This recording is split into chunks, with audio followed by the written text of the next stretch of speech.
Hello, it's Common. Let's get into the nitty gritty. I just have a question for President Trump and his right hand man, Elon Musk. When you get rid of all these agencies from FEMA, you said, put it back on the states, let them handle it. You get rid of the Department of Education, said, we're going to send that back to the states. We'll let them deal with that. And then all these other agencies that you're just, shitting on and saying, let the state handle it. I understand what you're doing, and you say you're trying to save money, which you're not at all. Obviously, I did a video maybe last week, 2 weeks ago, about all these lawsuits that are going to come up, and they're starting to pop up. So you're actually going to cost the country probably more money in lawsuits.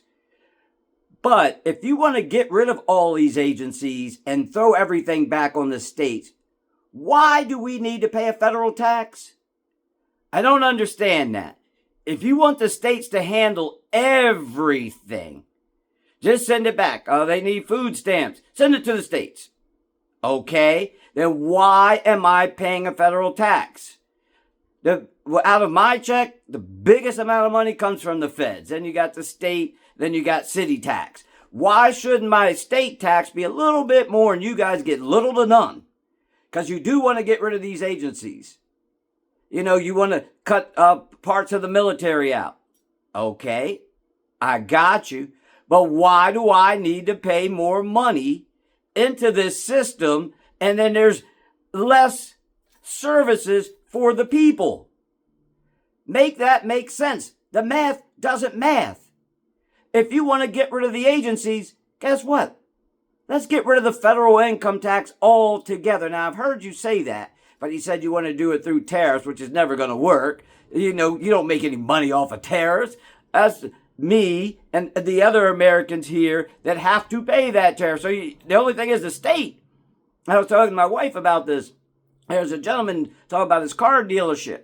He said that he made a deal with this guy to buy this truck for $80,000. But he said once the tariff kicks in, he said that same truck is now going to be $100,000.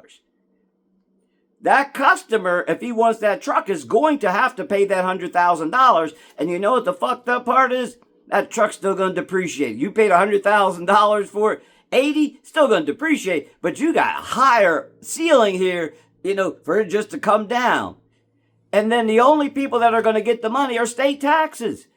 I live here in Pennsylvania. You raise the car price $20,000, great. But the only people that are getting the tax money are the states, not the federal government. So if the federal government's not going to get these taxes and the state government will get these taxes, why in the hell do I need to pay you? There is no need for the federal government if you want to take everything away. Now, the only thing is, I'm okay with that. Only thing we need the federal government to do is watch after the military. But on the other hand, you put a lot of money in the military, and I've read some of these reports, you're spending $1,000 for a toilet seat. Really? What kind of toilet are you sitting on? The Golden Throne? Is this thing heated, ventilated, air-cooled? What you got going on? There's no toilet worth $1,000. But you want to save the taxpayers' money, and you want to get rid of agencies, and I'm okay with that. But on the other hand, why should I pay you 25, 30, 35% in federal tax when you're not going to do anything that's needed by the people? And on that note, learn more so you can do better.